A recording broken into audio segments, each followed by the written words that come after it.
আকাশ আর পানি মিলেমিশে একাকার। ঠিক স্ক্রিনে লম্বা চিকন একটা সুতার মতো দাগ দেখা যায়, যেখানে আকাশ পানি বিভাজিত হয়েছে। সন্ধ্যার সময় পাখিরা সম্ভবত তাদের যার যার ঘরে ফিরে যাচ্ছে, এমন একটা মুহূর্ত। সন্ধ্যা, কানাডার টরন্টোর স্কারবোরো ভিলেজের পাশে ব্লাফার্স পার্কে আমি আর সজীব হচ্ছে ছোট ভাই, আমার বন্ধু রাজীবের ছোট ভাই। আমরা আসলে ঘুরতে ঘুরতে আসলাম এদিকে। সজীবকে একটু দেখাই। সজীব, হ্যাঁ একটু দূরে যাও। কি অবস্থা বলো? Hello, how are you? কেমন লাগতেছে? তুমি তো এই জায়গায় আসো নাই। না, প্রথম আসাতে খুবই ভালো লাগতেছে, আর যেহেতু আপনি আছেন সেজন্য আরো বেশি ভালো লাগতেছে। শুধু ওয়েদারটাও অনেক সুন্দর। তো যে কেউ কানাডাতে যারাই থাকবেন না কেন, ইন ফিউচারে যদি আসেন এখানে কানাডাতে, সবাই খুবই ভালো লাগবে। সো তোমার মতামত বলতে থাকো। রাইট নাও আমি এটাই বলবো যে কানাডাতে যদি ইন স্টেজে যারা থাকেন, এগুলোতে যদি ঘোরাঘুরি করেন, মাইন্ড যদি ভালো না থাকে, এখানে আসলে মাইন্ডটা এট এ টাইমস ভালো হয়ে যাবে, এটা বলতে পারি। তো থ্যাংক ইউ ভেরি মাচ, সবাই ভালো থাকবেন। ফিলিংসটা কি অনেকটা আমাদের দেশের কক্সবাজারের মতো? কক্সবাজার চেয়ে বেটার হবে, কারণ দেখা যায় কক্সবাজার যে ঢেউটা আর আমাদের এখানে যে মেইন ফোকাসটা দেখা যাচ্ছে যে এটা স্কাইয়ের সাথে মনে হচ্ছে যে এটা ওয়াটারটা একদম ফুললি ক্র্যাক করতেছে। তো আমাদের তো কক্সবাজারে যেটা দেখা যায়, এটা মেইনলি যে আপনার পানিটা এটা ফ্লো করে, বাট এখানে পানিটা ফ্লো করতেছে না, বাট মনে হইতেছে যাতে আমি আকাশটাকে ছুঁইতেছি এরকম। অপূর্ব দৃশ্য। ওই যে দূরে কিন্তু সিএন টাওয়ার দেখা যায়, রাইট? এই তো একটু সামনেতেই এটা ক্র্যাক করতেছে।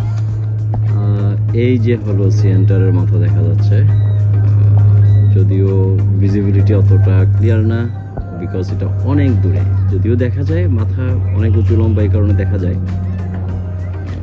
জুম করলে একটু মাঝে মাঝে ব্লোর হয়ে যায়।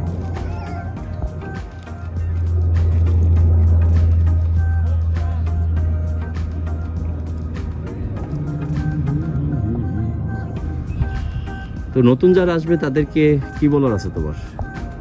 আমি এটাই বলবো যে নতুন যারা এখনো কানাডাতে আসছেন ঠিকই, ঘোরাঘুরি হয় নাই, তো এই পার্কটাতে যদি ওই সাইডমেন্টে আসেন আপনার ব্লাফার্স পার্কে, তাহলে বলবো যে আপনার মনটা অনেকই ভালো লাগবে। যদি কোনো ভালো জায়গাতেও যান না কেন, এখন পর্যন্ত ভালো লাগে না, এই জায়গাটাতে আসলে আমি বলবো যে একটু হলে আপনার মনটাকে, স্পিডটা একটু, মাইন্ডটা একটু ব্রাইট হবে। কারণ দেখা যায় যে স্কাই আর ওয়াটারের যে একটা ক্র্যাক, ওইটা এখানে আসলে আপনার একই মাইন্ডটা, স্পিডটা আরও বাড়বে।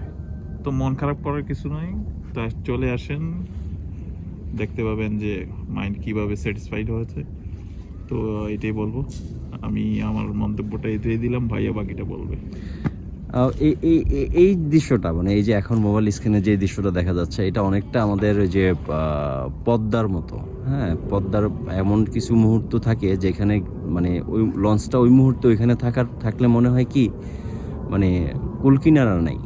ওই যে পদ্মার ঢেউরে কুলকিনারায় গানগুলার কথাগুলো শব্দ কিন্তু ওই ন্যাচারাল সিন থেকেই আসছে।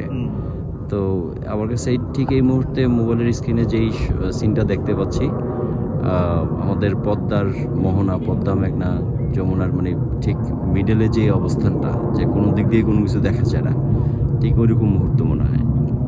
আমি যখন দেখা গেছে চাঁদপুর হয়ে অনেক সময় শরীয়তপুর যেতাম বা ঢাকা থেকে যেতাম লঞ্চে, তখন এই মুহূর্তগুলো পাইতাম। তো এই সিনগুলো দেখলে আসলে মেমোরিগুলো ফিরে আসে। এবং অনেক দূরে কিন্তু একটা ছোট ক্রু বাস দেখা যাচ্ছে, দেখতে পাও অনেক দূরে। এটা একটু দেখানোর চেষ্টা করি। এই যে একটু লাইট জ্বলতেছে, এটা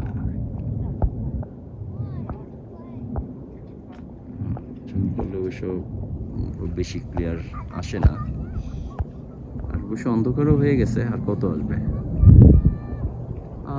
আকাশে ছোট্ট একটা বিমান দূর থেকে দেখা যায়, তাই ছোট বলছি, আসলে এটা ছোট না, এটার মতো যতটুকু হওয়ার ততটুকুই।